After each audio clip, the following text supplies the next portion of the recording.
Srimad Bhagavatam, 6th canto, chapter 2, Ajamil, delivered by the Vishnu Dutas, text 1. Spev 6. Kapitola 2. Vishnu Dutovia vyslobodzujú Ajamila, verš 1. Translation. Shukadev Goswami said, "My dear king, the servants of Lord Vishnu are always very expert in logic and arguments. After hearing the statements of the Yamadutas, they replied as follows." Shukadev Goswami povedal: Môj milý kráľ, služobníci pána Višnua sú odborníci v logike a predkladaní argumentov. Potom, čo vypočuli výroky Yamadutov, následovne odpovedali. There's no purport, so I'll read the next verse. The Vishnu Dutas said, "Alas, how painful it is that irreligion is being introduced into an assembly where religion should be maintained. Indeed, those in charge of maintaining the religious principles are needlessly punishing a sinless, unpunishable person." Vishnu Dutovia prehlásili: Beda, ako bolestné je, že do zhromaždenia, kde má byť udržované náboženstvo, preniká bezbožnosť. Zašlo to až tak ďaleko, že tí, ktorí majú na starosti ochranu náboženských zásad, zbytočne trestajú osobu, ktorá je bez hriechu a trest si nezaslúži. Purport by His Divine Grace A.C. Bhaktivedanta Swami Prabhupada. The Vishnu Dutas accused the Yamadutas of violating the religious principles by attempting to drag a Jamil to Yamaraj for punishment. Význam od Bhaktivedantu Swamiho Prabhupádu. Vishnu Dutovia obvinili Yamadutov, že svojím pokusom odviec Ajamila k Yamarážovi, aby ho potrestal, porušili náboženské zásady. Yamaraj is the officer appointed by the Supreme Personality of Godhead to judge religious and irreligious principles and to punish people who are irreligious. Yamaraja je autorita poverená najvyššou boskou osobou posudzovať zbožné a bezbožné činy a trestať ľudí, ktorí sú bezbožní. However, if completely sinless people are punished, the entire assembly of Yamaraj is contaminated. Ak sú však potrestaní ľudia, ktorí sú nepoškvrnení, je tým celé Yamarajovo zhromaždenie zničené. This principle applies not only in the assembly of Yamaraj, but throughout human society also. Tento princíp platí nielen na Yamarajovom dvore, ale aj v celej ľudskej spoločnosti.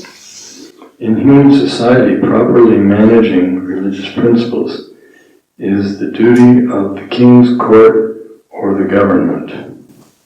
V ľudskej spoločnosti je povinnosťou kráľovského dvora alebo vlády náležite udržovať náboženské zásady. Unfortunately, in this yuga, Kali Yuga, the religious principles are tampered with, and the government cannot properly judge who is to be punished and who is not. V súčasnom veku Kali Yuge sú bohužiaľ náboženské zásady falšované a vláda nedokáže správne posúdiť, koho treba potrestať a koho nie. It is said that in the Kali Yuga, if one cannot spend money in court, one cannot get justice. Je povedané, že keď v Kali Yuge človek nedokáže zaplatiť na súde, spravodlivosti sa nedovolá. Indeed, in courts of justice, it is often found that magistrates are bribed for favorable judgments. Na súdnych dvoroch skutočne často dochádza k podplácaniu sudcov, aby vynášali priaznivé rozsudky. Sometimes religious men who preach the Krishna consciousness movement for the benefit of the entire populace are arrested and harassed by the police and courts. Predstavitelia náboženstva, ktorí kážu a šíria hnutie pre vedomie Krišnu v prospech všetkých obyvateľov, sú niekedy zatýkaní a prenasledovaní políciou a súdom. The Vishnu Dutas, who are Vaishnavas, lamented for these very regrettable facts. Višnu Dutovia ako Vajšnavovia lutovali tejto nanajvýš poľutovania hodnej situácie. Because of their spiritual compassion for all the fallen souls, Vaishnavas go out to preach according to the standard method of all religious principles, but unfortunately, because of the influence of Kali Yuga, Vaishnavas who have dedicated their lives to preaching the glories of the Lord are sometimes harassed and punished by courts on false charges of disturbing the peace. Z duchovného súcitu ku všetkým pokleslým dušiam chodia Vajšnavovia kázať. V súladu so všetkými náboženskými princípmi, ale vplyvom Kalijugy bohužiaľ dochádza k tomu, že títo Vajšnavovia, ktorí zasvetili svoje životy kázaniu slávy Pána, sú niekedy prenasledovaní a súdne trestaní na základe falošných obvinení z narušovania klidu, pokoja a poriadku.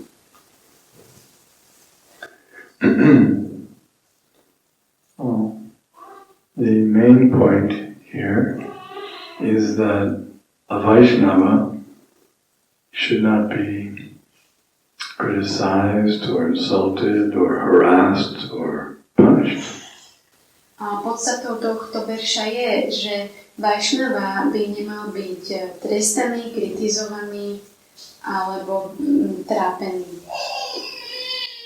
In this particular episode or circumstance, it's the Yamadutas were probably aware of many aspects of this principle.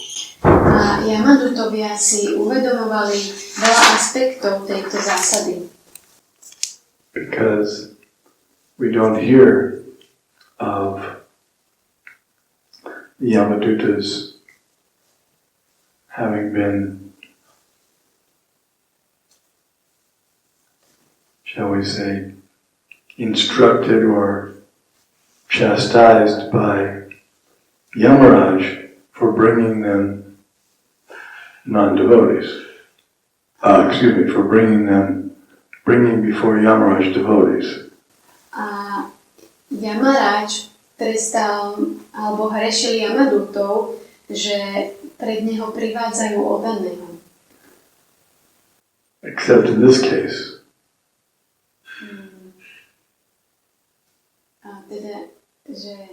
Did you get what it was a little complicated what I said. In other words, we don't hear that the Yamadutas were guilty of bringing devotees to Yamaraj before this. Takže skôr, než sa odohral tento príbeh, ešte sme nikdy nepočuli o tom, že by boli Yamaduti trestaní za to, že priviedli nejakého oddaného pred Yamaraja.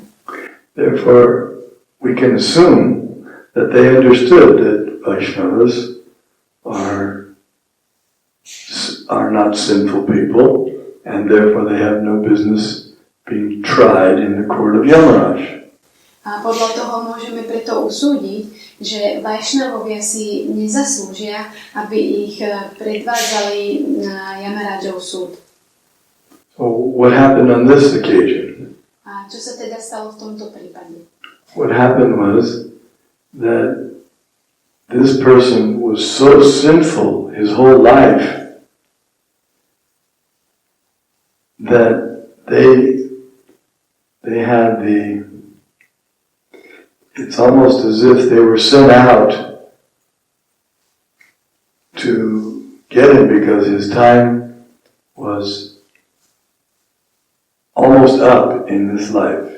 No a čo sa stalo, že im bolo prikázané, aby priviedli tohto hriešného človeka, ktorého život bol takmer na konci.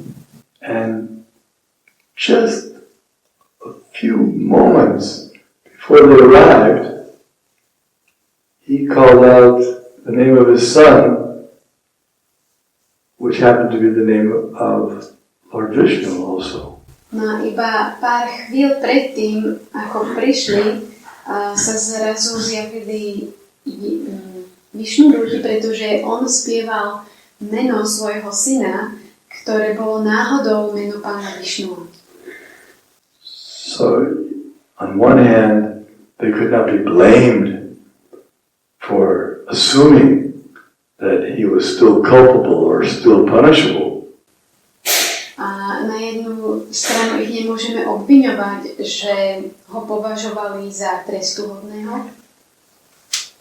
You can imagine that if some wardens of a prison were told, okay, now execute this man, he's committed so many murders, he's such a horrible serial killer, just execute him, pull the electric chair,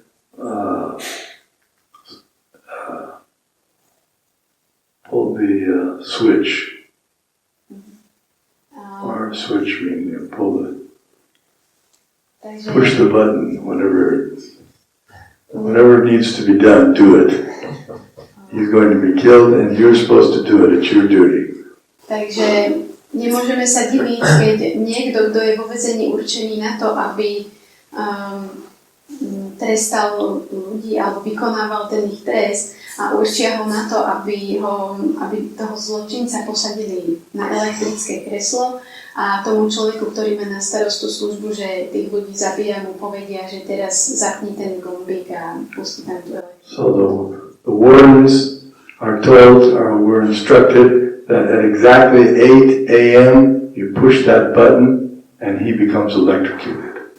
No a tým katom je prikázané napríklad, že presne o 8 zapni tento gombík a pustí tam elektrický prúd do toho kresla. They're convinced that this man is horrible. He's a horrible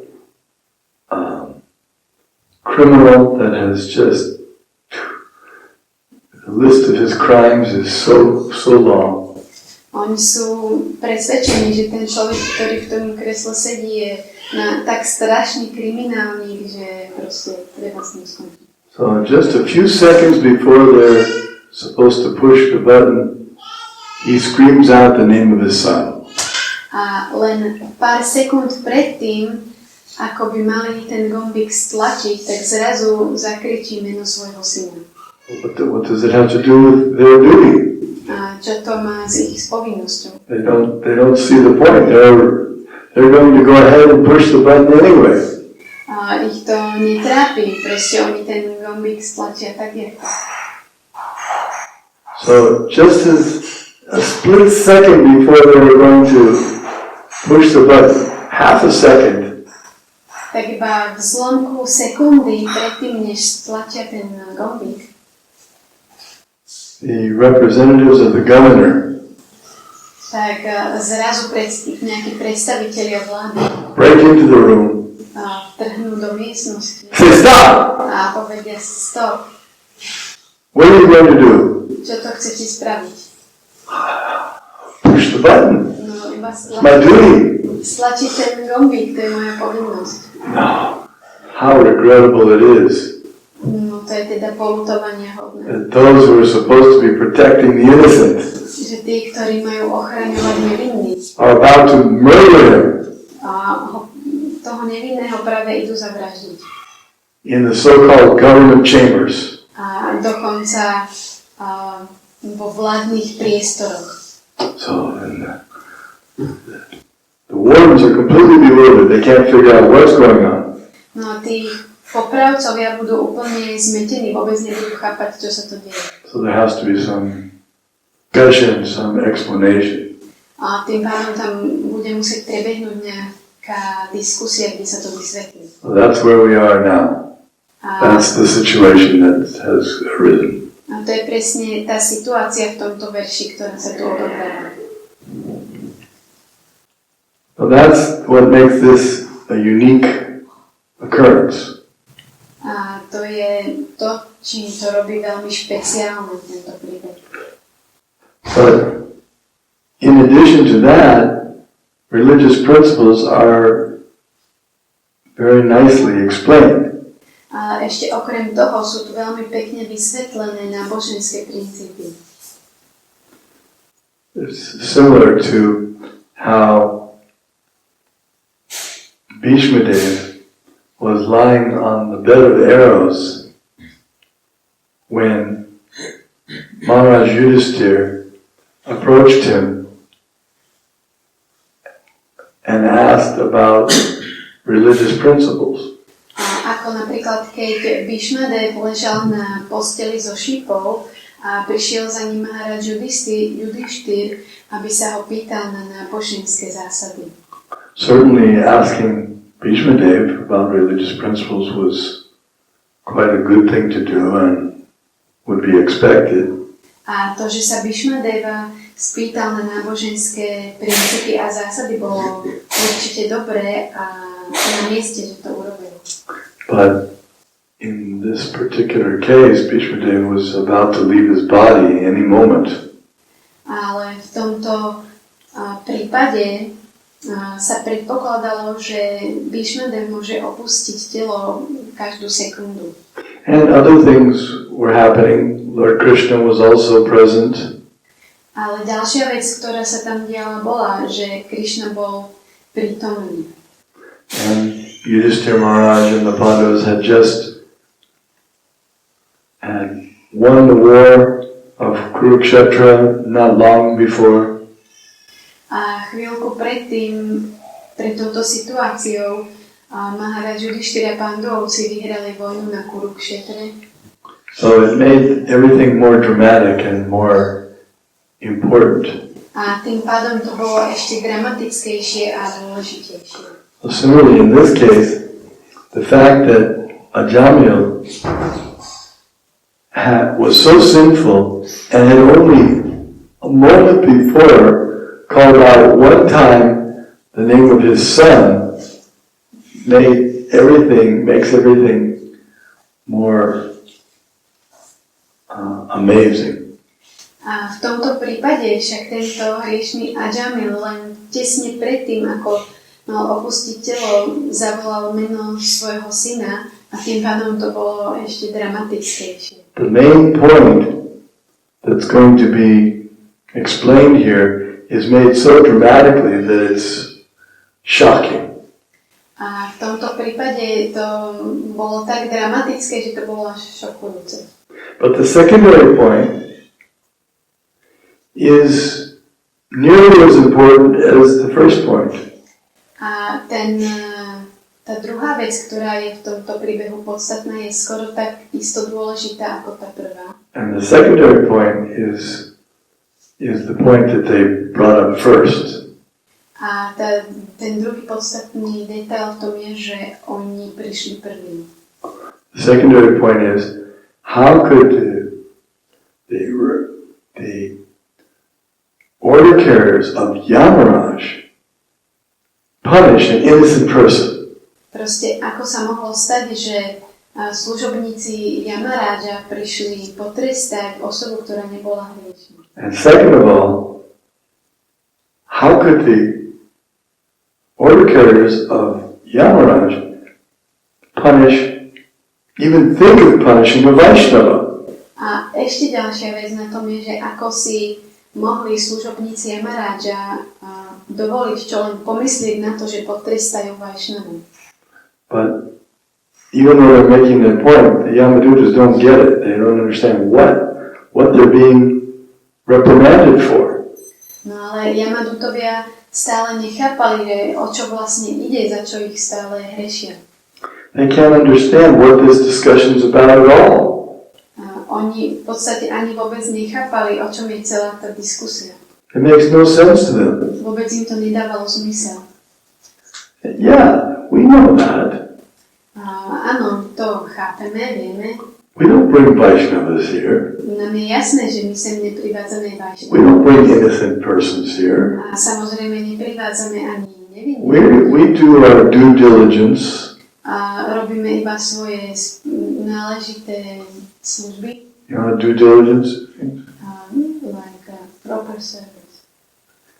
Yes, we're careful. We check out carefully. We confirm that this is the right person to be brought in. A my si dobre vždy skontrolujeme, že či toho človeka, ktorého privádzame, sem naozaj patrí. We're not careless. A nie sme nedbali. We don't just go and grab someone who looks like the person. We make sure we check his ID, we consult with others to be sure this is the right person. To nie je len tak, že chytíme hocikoho, kto je okolo. My si to proste najprv dobre skontrolujeme, dobre si overíme, že ten človek je napríklad tento bezhriešný. We've done our duty correctly. My si správne vykonávame svoju povinnosť. We're not sloppy. Sloppy means we're not haphazard. A nerobíme to všetko iba len tak náhodou. We're careful. Robíme to starostlivo. We're doing our duty with expertise, and we're proud of it. A svoju službu si vykonávame expertne a sme na to pyšní. We are the exalted servants of Yamaraj. My sme vznešení Yamarajovi služobníci.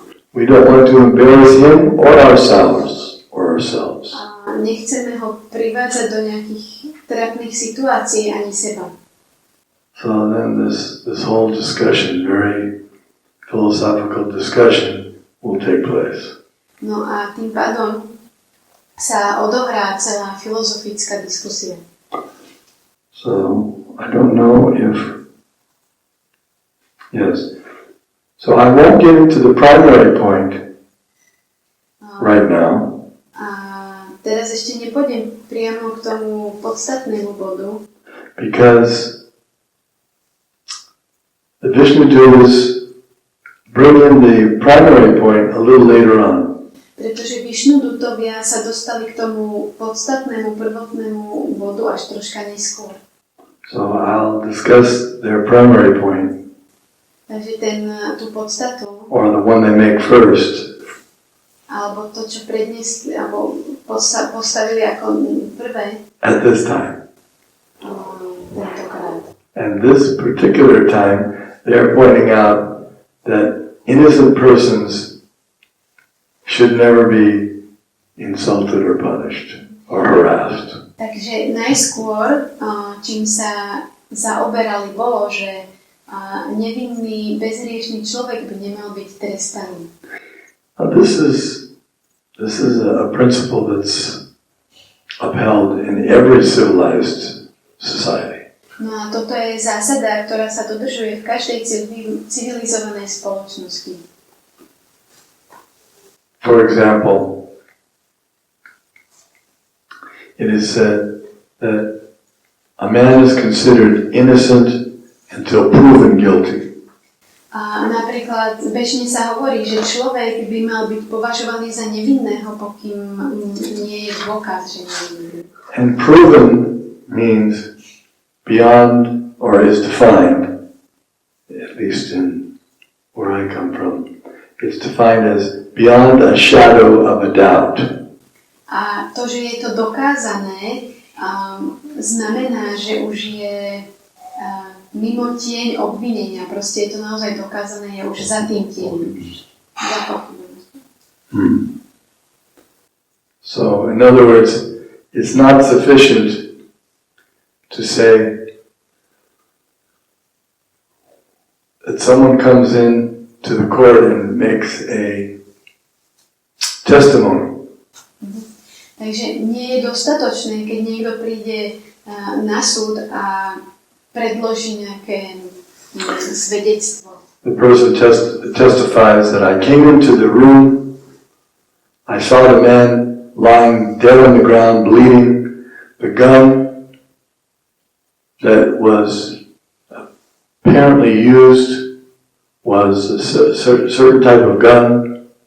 A niekto príde dosvedčiť na súd, že ja som práve vošiel do tej miestnosti, tam ležal krvácajúci človek a bola tam aj pištol, ktorou pravdepodobne zabili.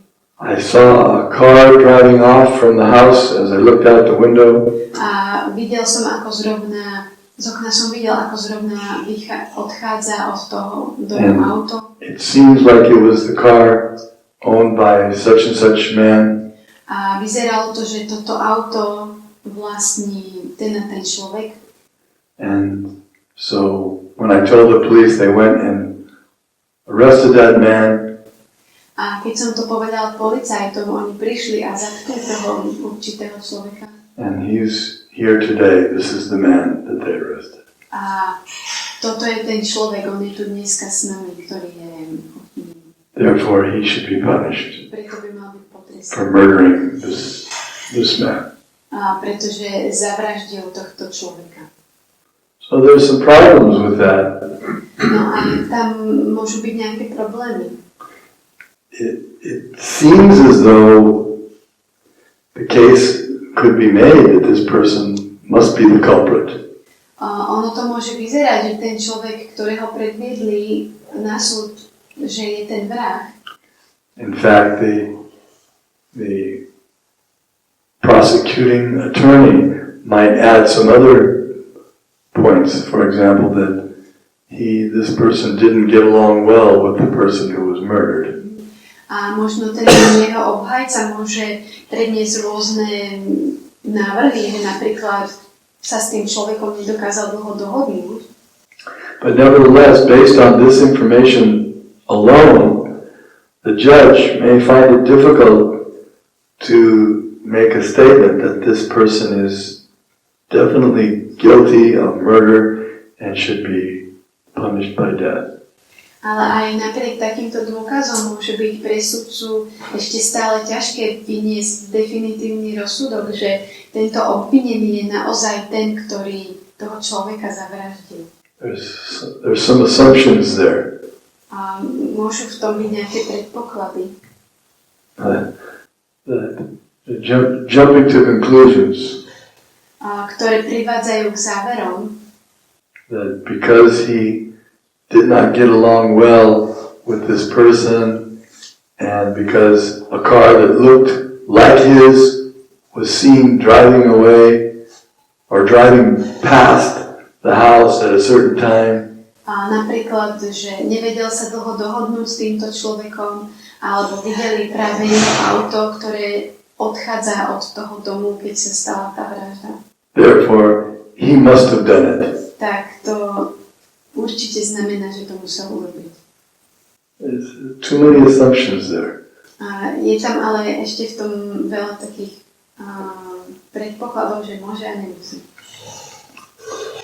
So judge is chosen to be the judge because of his sobriety, his ability to be very deliberate. A sudca je sudcom práve preto, že má tú schopnosť, tú triezvosť rozlišovať a vynášať rozsudky. He doesn't give his decision whimsically. On proste tie svoje rozhodnutia nevydáva len tak rozmarne.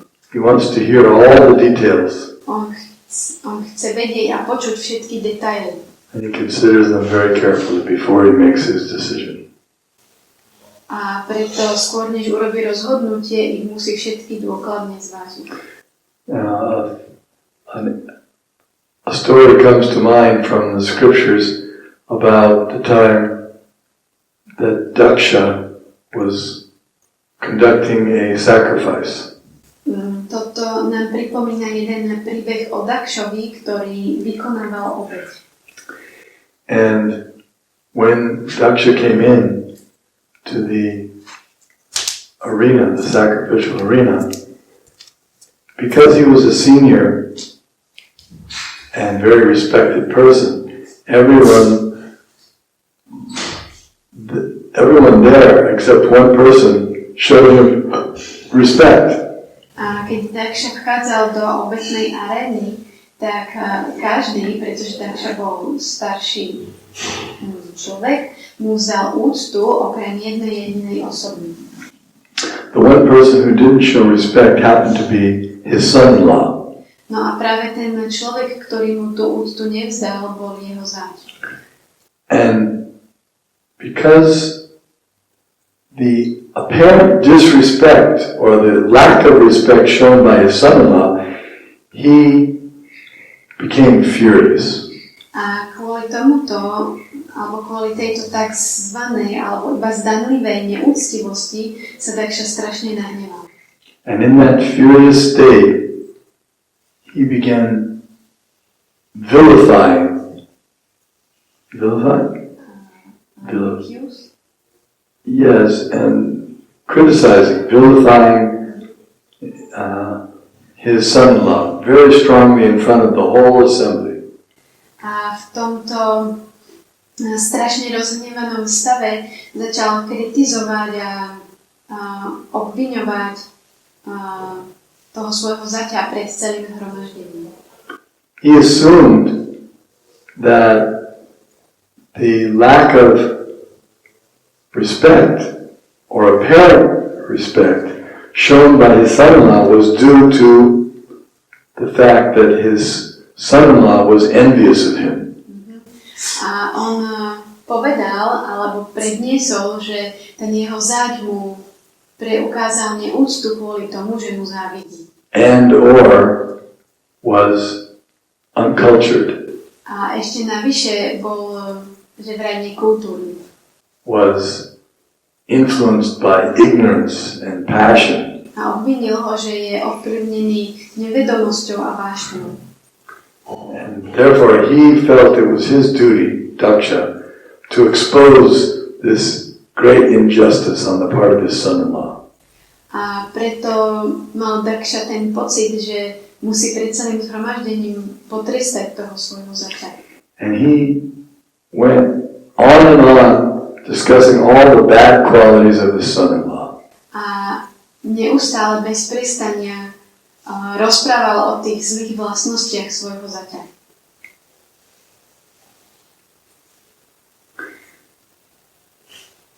And the main reason that he was criticizing was because his son-in-law failed, at least apparently, to show Daksha, his father-in-law, respect.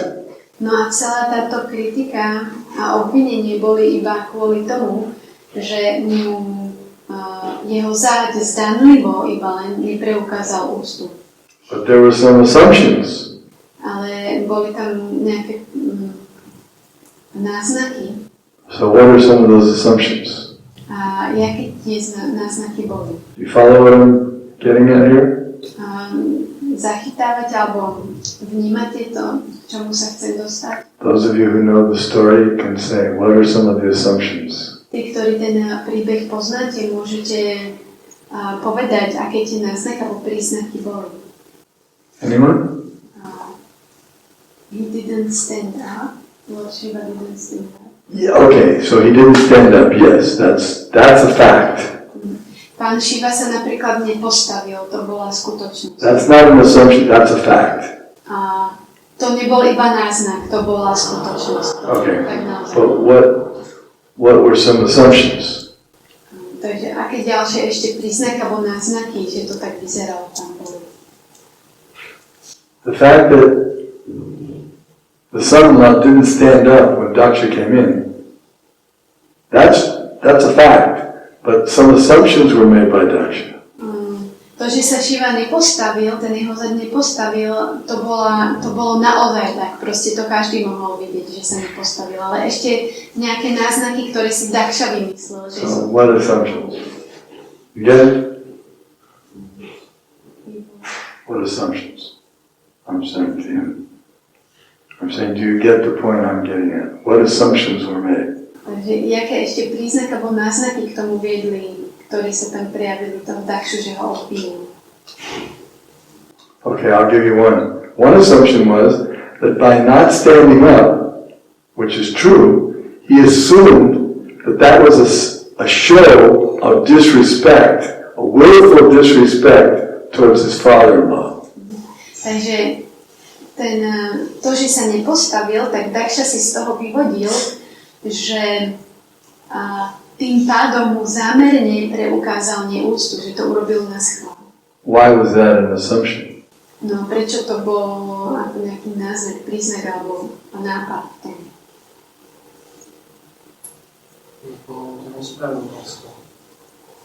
Because he didn't do it very willfully. Because that shows envious to him. Translate these two. Pretože Daksha si myslel, pretože Daksha závidel Šivovi. Well, yeah, that's another factor that Daksha didn't realize that. He assumed he wasn't envious of his son-in-law. Good point. Ďalšia vec v tom proste, Daksha bol závistivý voči svojmu zaťovu. He assumed that he had no envy towards his son-in-law at all. Ale on sa iba tváril, že mu nezávidí. But as it turns out, it was proven that he did have quite a bit of envy towards his son-in-law. Ale v skutočnosti sa nakoniec ukázalo, že mu tomu svojmu zaťovi naozaj závidel. And he assumed, because his son-in-law did not stand up when he came in, he must have been disrespectful willfully against his father-in-law. A preto, že on mu závidel, tak práve preto on si vymyslel, alebo si vytvoril vo svojej mysli, že Šiva sa nepostavil, pretože Šiva jemu závidí, alebo ten jeho závidí. To Daksha, the possibility of not standing up, being anything other than a gross sign of disrespect, was unthinkable. Did you get that? No a pre Dakshu už len ten prejav neúcty, že sa niekto nepostaví, bolo úplne nemysliteľné, nepriateľné. His idea was any adult who has full cognizance, that he's not including a child, but any adult human would obviously stand up and show respect for Daksha, who is a senior member of the assembly. Pretože Daksha si myslel, že každý dospelý, ktorý je v tom zhromaždení, netýka sa to detí, proste Daksha si myslel, že každý dospelý, ktorý je v tom zhromaždení, mu musí preukázať úctu, pretože on je ten najstarší v tom zhromaždení. Especially someone who was his son-in-law and intimately related with him and his daughter. A obzvlášť niekto, kto je jeho zát a kto je úzko spojený s jeho dcerou. And because he had taken the position of Daksha's son-in-law, he was in a even more subordinate position. A už len kvôli tomu, že bol Dakshov zát, tak on si myslel, že je ešte v nižšom postavení, podriadenom. To Daksha, would Daksha have believed that it was possible for his son-in-law to not stand up and not be envious of him at the same time? Bolo možné pre Dakshu prijať, že ten jeho zať nie je závistivý a preto sa nestavia zároveň? No, definitely not. Určite nie. He could not conceive of such a thing. A on tieto veci absolútne nedokázal pochopiť. For example, if someone said, well, maybe your son-in-law was asleep. A niekto by mohol navrhnúť, no tak možno ten tvoj zať práve spal. He was not asleep, he was sitting up straight. A Daksha hovorí, on proste nespal, on sedel vyrovnaný. He wasn't asleep. There was a whole big roar when I came in. There was all kinds of sound, and there was a lot of noise. There's no way he could have slept through that. On určite nespal, pretože keď som prichádzal, bolo tam toľko rozruchu a toľko hluku, že v tom určite nedokázal vyspať. Well, what else could have been? Maybe he was drugged or something? A možno bol zdrogovaný alebo niečo? No, he was not drugged. A nebol pod vplyvom drogy. Because he gave some reason. Nejaký dôvod. So the one thing that he didn't consider, ale jedinú vec, ktorú nezvážil, that that his son-in-law was in a transcendental trance of devotional ecstasy and was not conscious of the externals. A tú vec, ktorú nezvážil, bolo, že ten jeho zad je v skutočnosti v transcendentálnej extázi a práve preto nevníma všetko okolo seba. Why did he not consider that? A prečo nepremýšľal napríklad o tomto? Yeah, okay. Pretože nebol oddaný. Because he couldn't conceive of it because he had never experienced it. On to nedokázal pochopiť, pretože nikdy nič také nezažil. So, Atmanam Manyate Jagat, based on his own mentality, he assumed that his son-in-law must be of the same mentality. A podľa svojej mentality posudzoval mentalitu svojho zaťa. A myslel si, že má takú istú ako on. Therefore, he condemned his son-in-law to be envious and disrespectful. A preto obvinil svojho zaťa, že je neúctivý. And because of that condemnation, A kvôli tomuto prekliatiu, which was incorrect, ktoré nebolo správne, he had jumped to conclusions without proper deliberation. tak skočil na závery bez toho, aby správne zvážil všetky okolnosti. Everything for Daksha was devastated. A tým pádom bolo pre Dakshu všetko zničené. There's many chapters describing this episode, and it was devastating. A sú o tom celé kapitoly, ktoré popisujú tento príbeh. Bolo to naozaj zničujúce. So, the point that's being made here is that if someone is a Vaishnava, don't assume that he is guilty, even if it appears by all logic and arguments and circumstantial evidence that he is.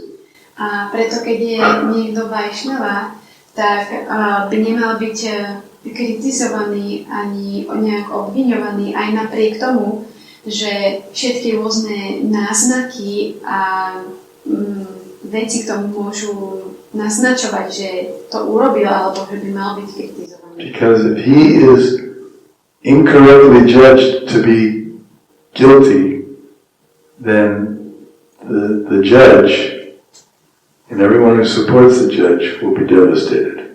Pretože v každom prípade, ak je nesprávne obviňovaný a tieto nesprávne obvinenia privedú sudcu k tomu, že vyniesie nesprávny rozsudok, tak ten človek bude zničený.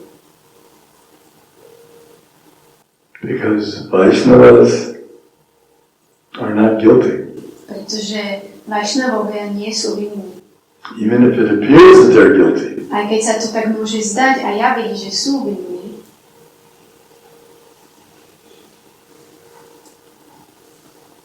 Yes.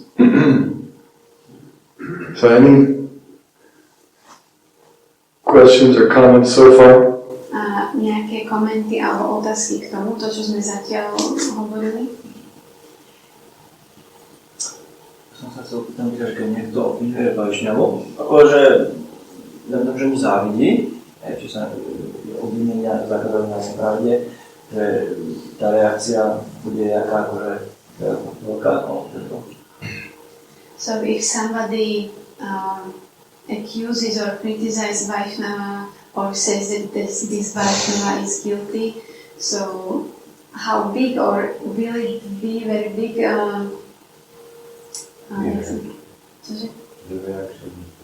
How big or what kind of reaction the person will get? It's called, according to the Shastras, it's called the mad elephant offense. Takže podľa šastri sa tomu hovorí šialeného slona, prístupok šialeného slona. Mad elephant, the analogy is given that when someone has a garden, a nice little garden, and he's taking care of some little new garden, some little plants and different vegetables things. If a mad elephant comes in and starts, doing what mad elephants do, he destroys the garden. Takže dáva sa ten príklad, že niekto si práve založil záhradu a sú v nej ešte iba maličké rastliny a zrazu tam vtrhne šialený slon, začne tam proste robiť. Hatimata, mad elephant.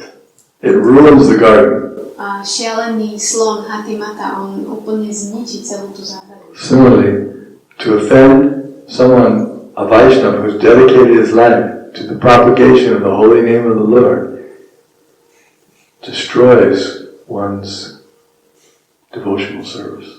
A takisto, keď niekto kritizuje Vaishnavu, ktorý svoj život zasvetil propagácii šírenia slavy Pána, celá jeho oddaná služba sa zničí.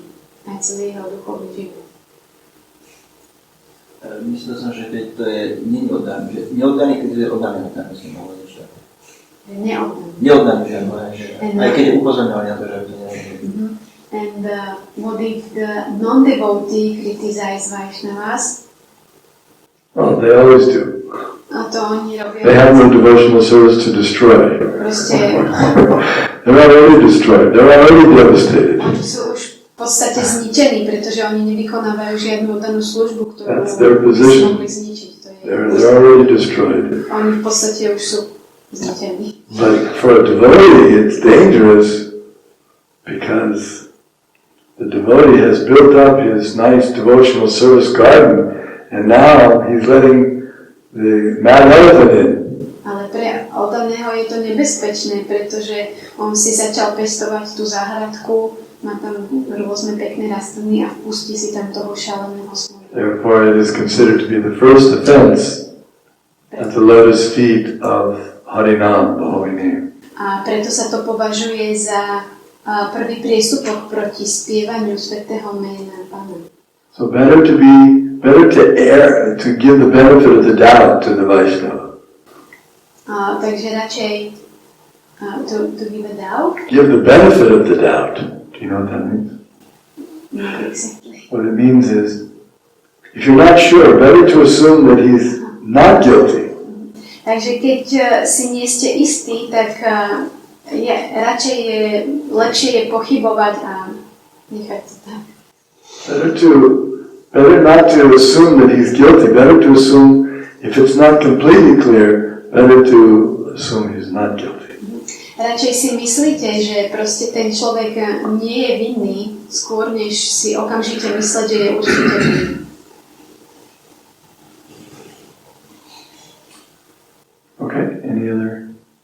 That's, yes. No a čo napríklad neoddaný? Napríklad, tak, poviem príklad proste, bude Harinám aj v Bratislave, ide sa polícia, proste ľudia nevedomí si povedia, a tí blbci, debili, Hare Krishna, úplne sú šibnutí na hlavu, tí z toho nebudú mať žiadne reakcie. And what about if devotees are going Harinam, we will have Harinam in Bratislava and people around often say these horrible Hare Krishnas, these idiots Hare Krishnas, will they have reactions or no? A good reaction. A dostanú dobré reakcie. Why good reaction? A prečo dobré reakcie? Because they chant. No, she doesn't know. To povedali Hare Krishna. Pretože povedali... Yes. That's the primary point of the story, which will come out later. A to je práve ten podstatný bod v tom príbehu, ktorý príde neskôr. But because you asked such a nice question, it's come out now also. Ale pretože si dal takú peknú otázku, no tak už sme sa k tomu dostali. And the answer is that because of chanting Hare Krishna, even in criticism, they get the benefit because the Lord's name is so pure. A aj keď niekto spieva sväté meno Pána, Hare Krishna, kritizujúcej nálade, tak z toho tak sa očistí, dostane prospech, pretože to sveté meno je tak čisté. So that's, I think, the points I wanted to make. I can end the class there. If there's more things to discuss, I can continue the class, but then I would have to take a break for a few minutes. Takže we can continue after a few minutes now. I could, if there's more things to discuss. Otherwise, I can end there. Takže ak máte ešte nejaké otázky alebo veci, ktoré by ste v tomto chceli diskutovať, tak za pár minút môžeme pokračovať, ale keď nechcete, tak skončíme teraz. So I'll leave that to Raghunath Priya, which we should do. I have the question. Okay, and can we wait a couple minutes? Okay. Takže pár minút počkáme a bude pokračovať ešte prednáška. Thank you for waiting. Ďakujem, že ste počkali. Did you want to ask? Ja som mal takú otázku, že mnohokrát sa stáva, že začínající oddaní mají nejakú pochybnosť, proč by sa vlastne sa měl teda tak snažit to svaté jméno, když v podstatě lidé, kteří jsou nevědomí, tak zpívají svaté jméno takým způsobem, že jedno vyslovení svatého jména je osvobodí. Ale když už jsem oddaný, tak znám ty přestupky a potom je velice těžký zaspívat čisté svaté jméno, tak jakou to má výhodu znát se. So many times beginning devotees or neophyte devotees, they ask what is the profit to become devotee.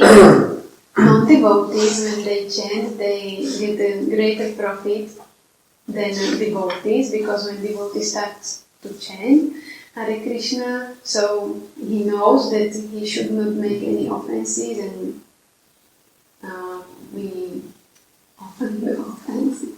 Where to go?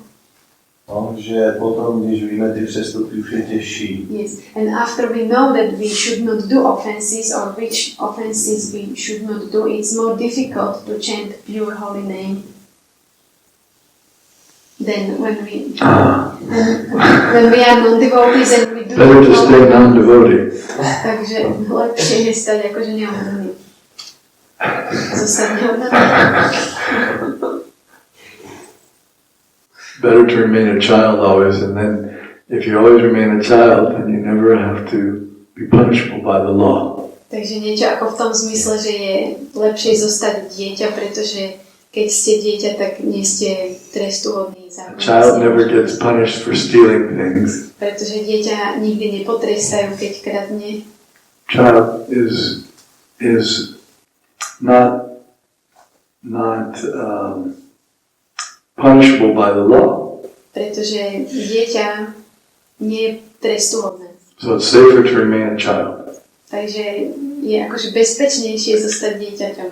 But nature won't allow. Ale príroda nám to nedovolí. We can't remain children. Proste to sa nedá zostať neustále deťmi. We can't say I'm still a child when we're grown up. Nemôžeme tvrdiť, že sme stále dieťa, keď sme už dospeli. Nature forces us to age. Príroda nás donúti zostanúť. Now, today they're trying to reverse the aging process. V súčasnosti sa snažia zastaviť starnutie, But it's still unsuccessful. ale stále nie sú úspešní. So we can't stop maturing. It's just we will be responsible at a certain point. To sa nedá nedozrievať, ale nestarnúť, pretože v určitom So the answer is yes. We have to learn the lesson well. Takže odpoveď je áno, ale my sa to musíme všetko správne naučiť. Because we will be held responsible.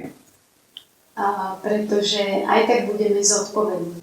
We can't avoid it. It's just that's the way it is. That's nature. Proste tomu sa nedá vyhnúť. To je povaha prírody.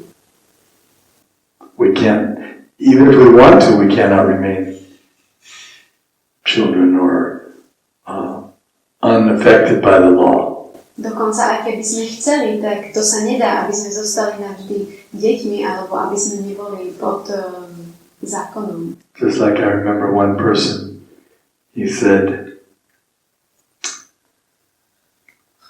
that I renounce being Krishna conscious.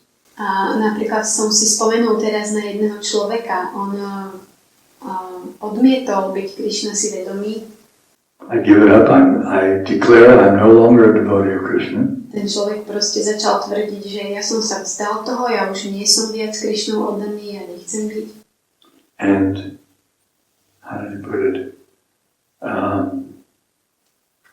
Because of that, I'm no longer responsible to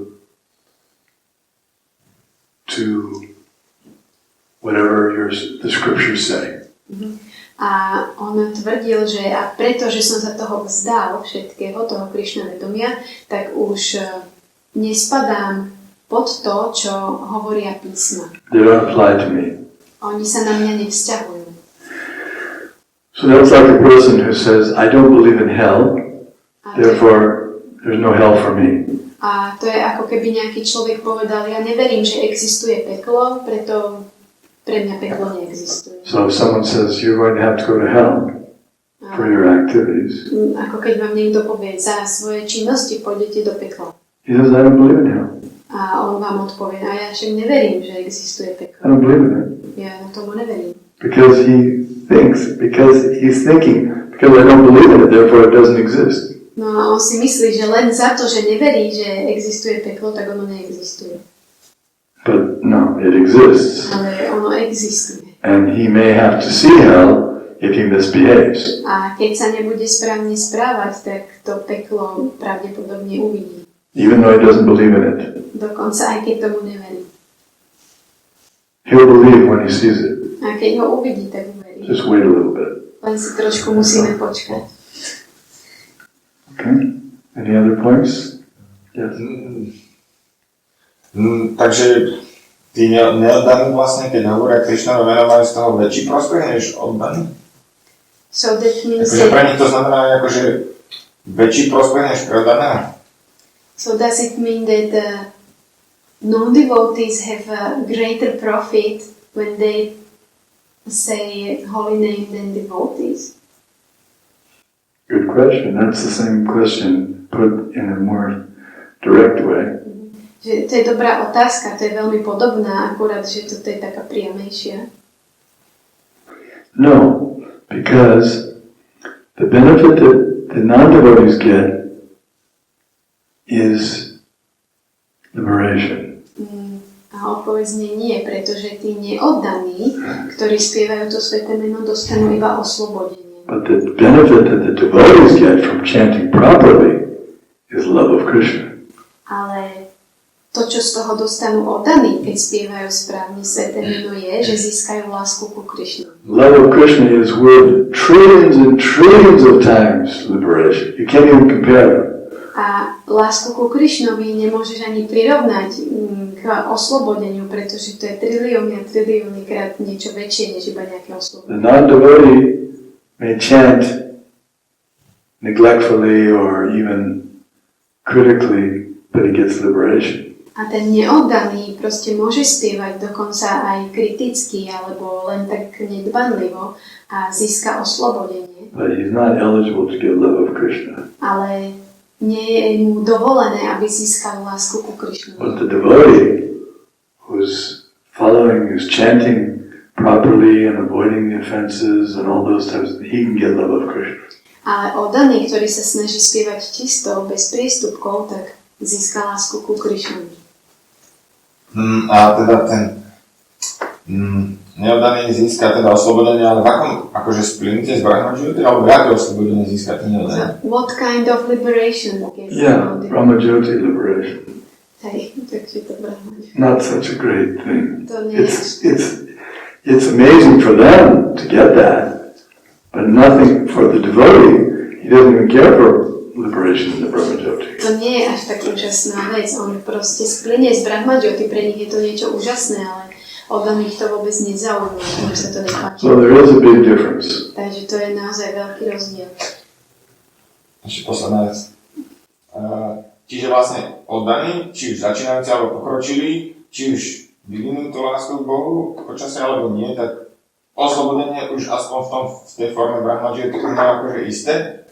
So if either it is a neophyte devotee or advanced devotee, so if they chant purely, they have sure to be in brahmajyoti. It's included, like. But it's offered to them, but they're not interested in it. Ako ponúka sa im to, ale ich to nezaujíma. No, thank you. I'm not interested. A čo oddaný, ktorý sa tomu venoval dlho, proste spieval, čentoval stále a potom zrazu proste povedal si, že jak ten známy váš, že proste už to nebude robiť. And what about the devotee? He was chanting a long time, he was an advanced, and after is your friend or the person you were speaking about, then he decided to quit. So what's the question? So, Čo on z toho bude mať? what will be his profit on such a person? There's another principle. A tam ale už platí zase niečo iné, iný princíp. The other principle is that whatever devotional service one does, even if he falls down, having not completed it, still there's no loss. Tam platí zase ten princíp, že človek, ktorý vykonával nejakú oddanú službu, ale proste ju nedokončil, prestal s ňou, tak nie je v tom strata, proste tomu zostane, ale... There's many principles to take into consideration. A v tomto prípade je veľa princípov, ktoré treba zvážiť a ktoré sú v tom. But there's another principle that if one purposely chants to counteract sins and then does the sins again, thinking that I'll chant again, then it doesn't work. A potom je v tom napríklad taký princíp, že keď niekto robí priestupky alebo zlé veci a myslí si, že však potom budem spievať Hare Krishna, tak ma to očistí, tak to proste nefunguje. In this case, the friend I was talking about, it wasn't his intention. A v tomto prípade ten priateľ, o ktorom som hovoril, to nebol jeho úmysel. To use the holy name for his sinful activities. That was not his intention. Aby využíval sväté meno k tomu, že očistí svoje hriešne činnosti. He just became bewildered by material desires. A jeho proste iba poplietli hmotné túžby. So there's a good chance that he may still get benefit from this devotional service he did. Takže určite je tam veľká možnosť, bude mať z toho veľký prospekt, že za oddanú službu, ktorú vykonal, bude mať prospekt. And so he will be able to continue where he left off soon. A čo skoro bude zase vďaka tomu pokračovať tam, kde skončil. He'll not be doomed. Nebude prekliatý. Zatratený. Okay, any other? Oh, you have it. No. I have similar ask. I want to only more focused on this. Right. Budu Maharaj vysvetľoval, že oddaný, ktorý spraví chybu, tak by nemal byť kritizovaný,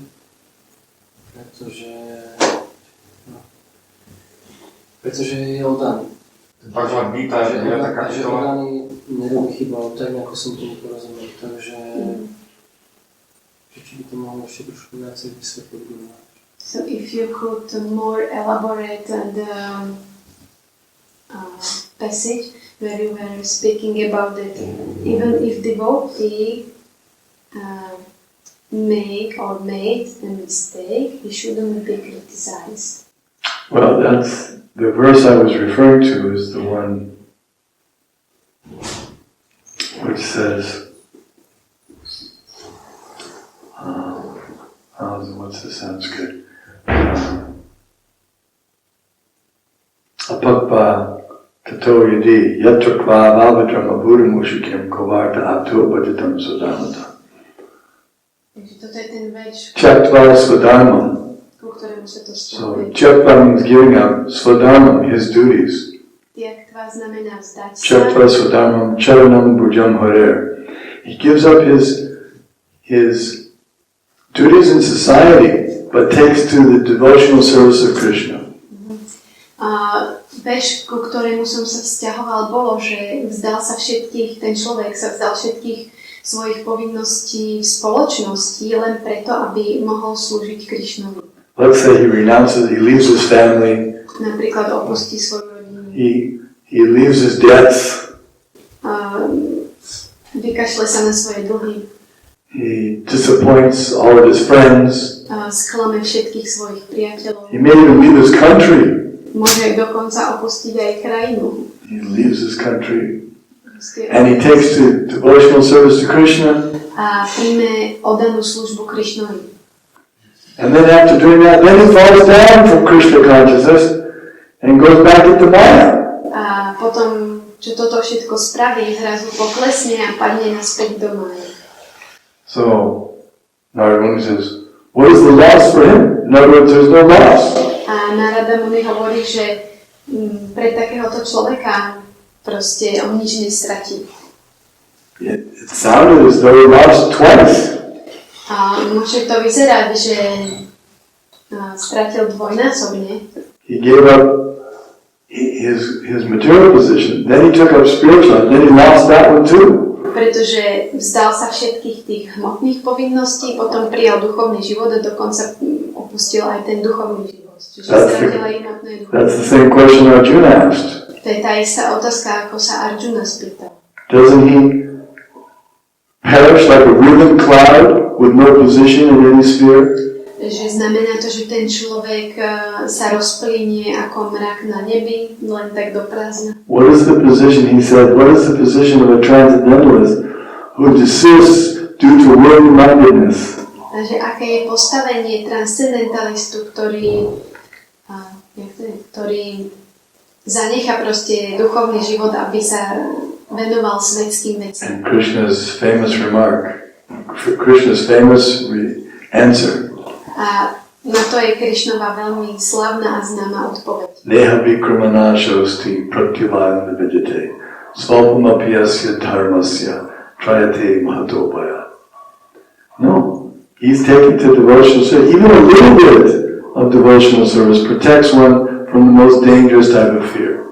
A dokonca aj len malá oddaná služba zachraňuje človeka pred tým najhroznejšou vecou. But be careful. Ale musíš si dávať pozor. Because if you think, well, I've done some devotional service. Pretože keď si myslíš, že však som urobil nejakú oddanú službu. So if I fall down, or if I go back to Maya, it's okay because keď sa vrátim späť do I'm Maji, protected by my devotional service. pretože veď tá troška oddanej služby ma ochrání. No, that's not good thinking. You're trying to be too smart. You're trying to outsmart Krishna. To nie je dobré, to už snažíš sa byť príliš vychytralý, snažíš sa prekonať Krishnu. That's not appreciated. To sa neocenuje. If you fall down accidentally or circumstantially, that's a different thing. Keď poklesneš proste náhodou, vplyvom okolností. Just like if someone accidentally does something wrong in driving, okay, so that can be a small penalty and he's forgiven. Tak ako keď niekto ide na aute a urobí nejaký malý priestupok alebo omyl, tak ako dobre, nejakú malú pokutu.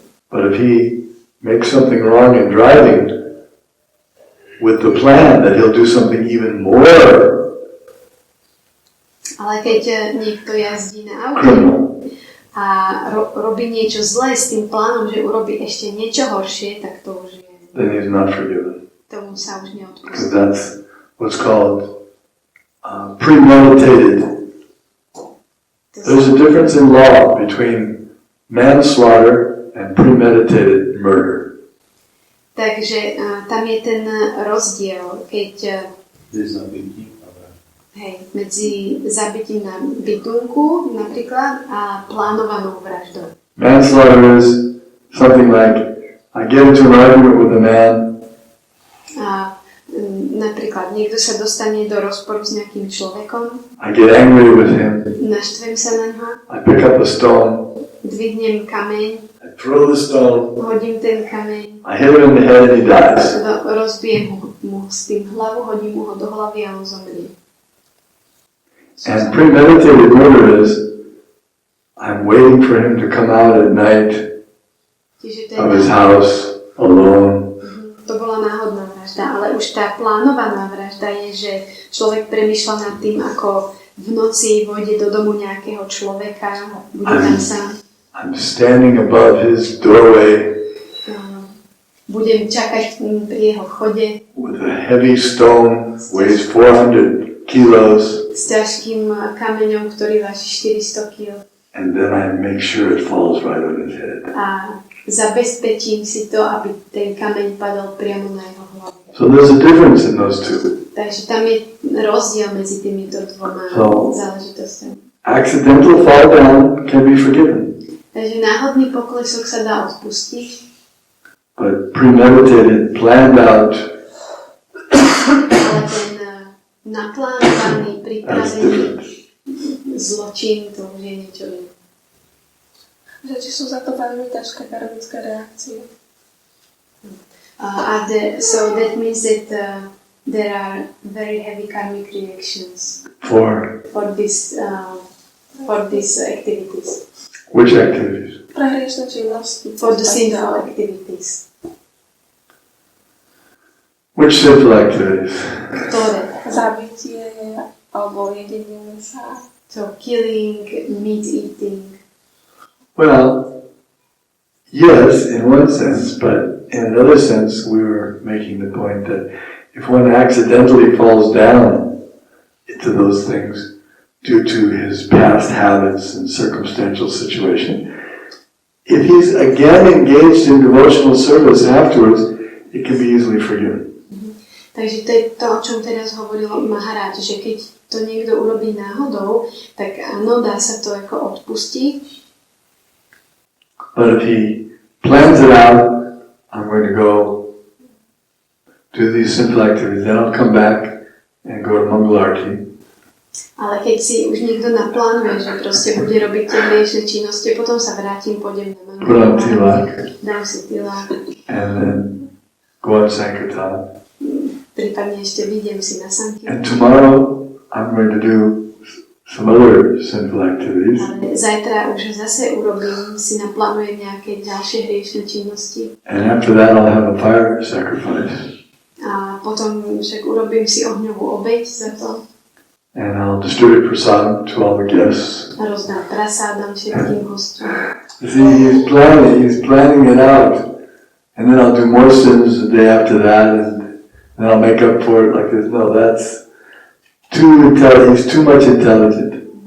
A potom si naplánuje, že tak keď toto urobím, tak zase si naplánuje nejaké ďalšie hriešne činnosti a potom zase nejaké dobre, to už je príliš inteligentný. A foolish person can be forgiven, but someone who's too calculated, too cunning, he can't be forgiven. Nejakému bláznovi alebo takému hlúpemu človeku sa dá odpustiť, ale ten, kto už je príliš vypočítavý a všetko sa to plánuje, tak už to nie. The judge says, "Why did you go through the red light?" A keď sa sudca spýta, prečo ste prešli na červenú? Why did you do that? And he said, well, I don't know, I was listening to the song on the radio and I got distracted. No, počúval som hudbu, ktorá mi hrala v rádii, tam ma rozrušila. So he's telling the truth. Tak on hovorí pravdu. So the judge says, all right, now from now on, I'll let you out this time on probation, but don't do it again. Tak sudca mu povie, ok, dobre, tak tentokrát vám odpustím, dostanete iba podmienku, ale už to nikdy nesprávte. But the person who plans on doing it again and again, the judge doesn't let him off. Ale človek, ktorý si to plánuje neustále, že to bude robiť stále zámerne, tak tomu už sudca neodpustí. Okay. Yes. Môžem mať ešte otázku ku včerajšej prednáške, že či... If she can ask to yesterday's question. To yesterday's lecture. Yeah. Že či iba pomocou paramatmy na duše môžeme vidieť veci také, aké sú, a že iba tým, že budeme počúvať na dušu, tak sa zbavíme dušou. Čiže to sú dve otázky. No, Čiže tá prvá, že či iba pomocou na duše môžeme vidieť také veci, také, aké sú. So if only thanks to Paramatma we can see the things as they are, and that is second question related to this? I didn't hear the question. The first question. The first question is, if only thanks to Paramatma we can see everything in reality, the things as they are. Paramatma, yes, that's Krishna, and also Guru. Áno, Paramatma to je Krishna a taktiež Guru. We're thankful to both. Takže vďaka obidvom vidíme. Yasya deve parabhaktir yata deve tathakaro tasate katita yata prakashante mahatmana. One who has implicit faith in both the Guru and Krishna, to him all the imports of the Vedic knowledge are automatically revealed. Takže ten, kto má plnú vieru v Guru a Paramatmu, tak tomu sú automaticky vyjavené všetky veci. And the second part? A tá druhá časť. A tá druhá časť, že keď budeme počúvať iba na dušu, že si prestaneme mať túžby. So, if we will listen to Paramatma, does it means that we will stop to have desires?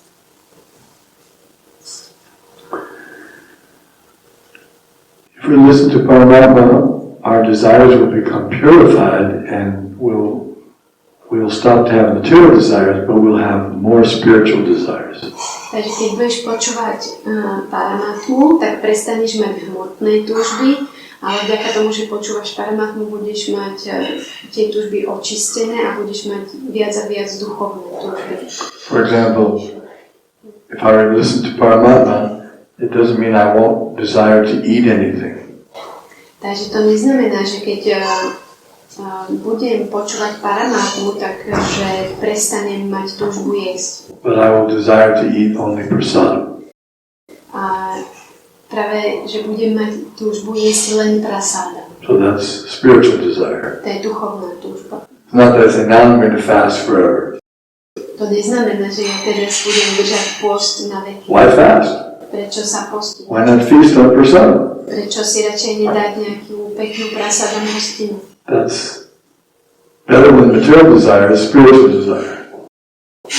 Lepšia než hmotná túžba je duchovná. Better than material desire is without material desire. A lepšie než mať hmotné túžby je byť bez túžob. But better than material desire or without material desire is spiritual desire. Ale ešte lepšie než hmotná túžba alebo nemať hmotné túžby je duchovná túžba.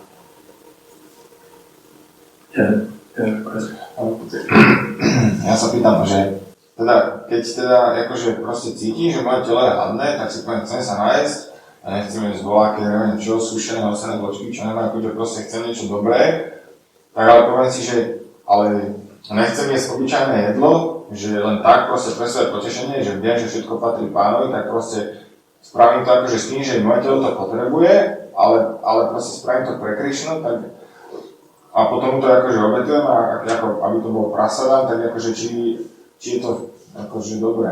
Akože či to není tak, že proste je tam tá myšlienka, že proste áno, ja si chcem pochutiť a ja sa chcem nájsť, ale proste radšej by som bol hladný, než jesť neobetované jedlo. Dá sa to nejak teda. Rozumiete ma?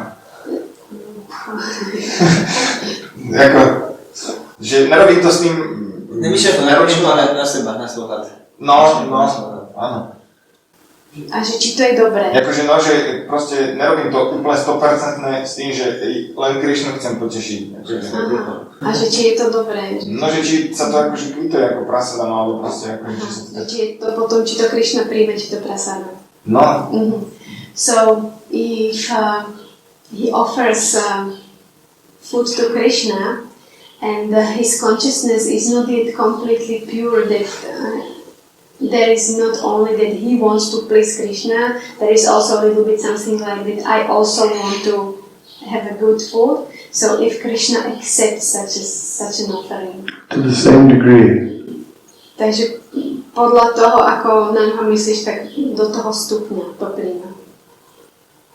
Do akej miery chceš potešiť Krishnu, do takého stupňa to príjma Krishna. He accepts to the same degree that it's offered. Krishna to tým pádom príjme do takého stupňa, do akého je to obetované.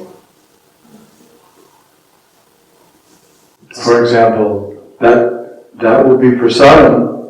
Takže to some degree. Do určitého stupňa to bude prasadám. It's like if you have insurance A ako keď máš poistku on your house, na tvoj barák. you can decide how much you want to insure your house for. Ty sa môžeš rozhodnúť, do akej sumy chceš ten svoj barák poistiť. Say your house is worth 1 million euros. Povedzme, že si barák poistíš na But milión. you don't want to insure it for 1 million euros. You don't want to insure it for the full amount. Ale nechceš zaplatiť, alebo nechceš dať plnú tú poistku, nechceš So zaplatiť plný milión. you insure it for 200,000 euros. Zaplatíš si z toho milióna iba 200,000 eur. And then there's a fire and your house burns down. A príde požiar, vyhorí ti barák. And you say, okay, insurance company, I'm notifying you my house burnt down. A zavoláš do poisťovne, môj barák vyhorel. They give you 200,000 back. Ti dajú 200,000 naspäť, pretože toľko si bol. Because you only insured for 200,000. Pretože si poistil iba na 200,000. If you would insure for 1 million, you would have gotten the full million back. Keď poistíš na tých plných milión, tak dostaneš z banky, z poisťovne naspäť. You get something back. Môžeš dostať niečo späť. According to your investment. Podľa toho, koľko investuješ, toľko dostaneš. Len ja to, možno sa, že neviem to moc dobre vyjadriť verbálne, proste to není o tom, že by som chcel tešiť svoje zmysly, to není o tom, že by som chcel tešiť zmysly, ja mám silnú túžbu to proste robiť 100% pre Krishnu. Zatiaľ to ešte nedokážem to zatiaľ ešte 100%, ale tú túžbu tam mám stále v kuse, keď ako robím niečo, nejaké jedlo, alebo akože obetujem. That he has desire to fully please Krishna, but now he is not able to fully please Krishna. Yeah, that's all of our position. Not To just you, all of us. nie si na tom tak len ty, na tom sme tak my všetci. But we keep trying. Ale snažíme sa neustále pokračovať. Every day, new opportunity. Every minute, a new chance to try to surrender more. Každý deň, každá minúta je príležitosť odovzdať sa viac. So it's a challenge, a fresh challenge all the time. Že každý deň, každú chvíľu máš v podstate novú možnosť, príležitosť, novú výzvu. I have a chance, I can surrender more now, let me try. Práve teraz mám príležitosť odozdať sa ešte viac a ešte lepšie. Just like I'm thinking, should I dance in the kirtan? No. Napríklad premýšľam, mal by som tancovať na kirtane, But if I dance, Krishna will be pleased with me. ale keď budem tancovať, tak Krishna sa poteší, So let me dance. tak radšej budem tancovať. So I get some benefit. Tak budem mať z toho určitý prospech. Covered. Maybe we covered it? No. Oh. Generally it was answered. Okay. Thank you very much. Srimad Bhagavatam ki jai, Srila Prabhupada ki jai. Danavir.